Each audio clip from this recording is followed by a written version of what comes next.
Benim birazcık sıkalım. Zaten şunları getirdim. Arkadaşlar onlardan bende var ya. Sadece böyle kıyafetler yok. Bu kadar. Bu kadar.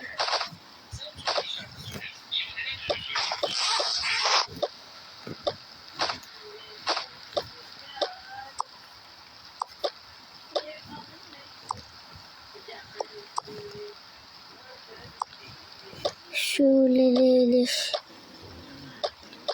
göstereyim.